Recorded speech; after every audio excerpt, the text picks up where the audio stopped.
Future members don't need your association because good is no longer good enough if you plan on charging money. And I think a decent example of this concept is smartphone apps. I know quite a few people who are not willing to pay an extra $1 or $2 for the ad-free app version with advanced features because good is good enough. And so you need to think about what is it as an association that you are charging for that in the future will not be good enough. You have education. I've got TED Talks, YouTube videos, the internet, and blogs that I can watch while I'm eating my peanut butter and jelly toast and drinking my coffee in the morning. The newsletters that you're sending out to your members, I get 17 e-newsletters a day from some of the best minds on the planet, sharing with me the ideas that are going to take me and my professionalism into the future. And so if what you have isn't that unique, it's not going to make it into my inbox, and I'm not paying my dues. The awards programs you have, the members of the future got an award for graduating kindergarten. Do you think they are going to bother paying dues to participate in your association to get your awards? I don't think so. Networking. This is the most connected generation on the planet. And they don't care about connecting in person. They already feel connected. And if you don't think they use social media to enhance their in-person connections, then you don't know what you're talking about. And there are tons of free networking events. So as your association, what is your plan for free? Whether that's just a component of being a free association or competing with a free association that comes in the future. Because I'm participating in a free association for young nonprofit professionals now. So I want you to think about, when is the last time your organization experimented with something and failed?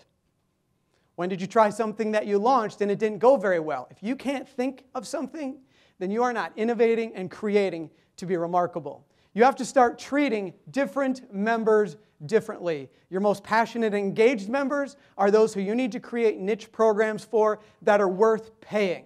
This is about being remarkable to specific audiences, not being good to general.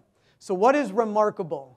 Remarkable is about doing something so good that others will remark about it, and doing something lasting that others will remark about.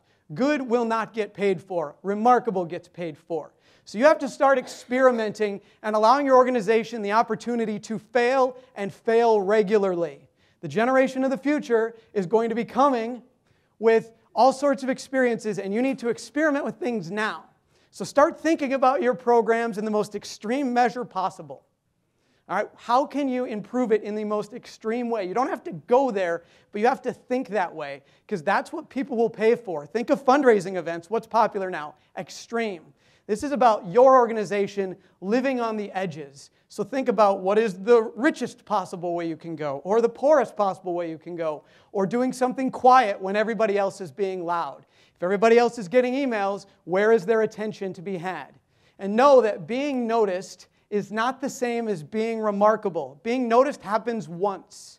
Being remarkable is a reputation that you build over and over and over again. But it'll only get there through experimentation with new things. If you're looking for a manual for this, you're not going to find it. It is up to you to rewrite the best practices in the association world. Don't wait for somebody else to step out and take the risk in a new way of communicating or doing events.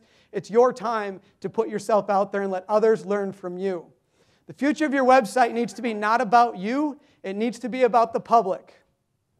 They're finding that information for free on other websites. Why are they not finding it for free on yours? No more of this content and resources just for members. Okay? You can have some of that. But people are going to go on Google and find industry information elsewhere. Do you want it on another blogger's website, or do you want it on your website?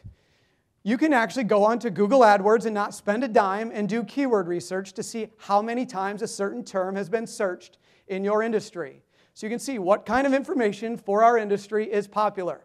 And then you can put that on your website and offer it for free, because that's where your future members are going to come from. This is about doing something, though, worth paying for. And oftentimes they're not going to find out what's worth paying for unless you get them in with free.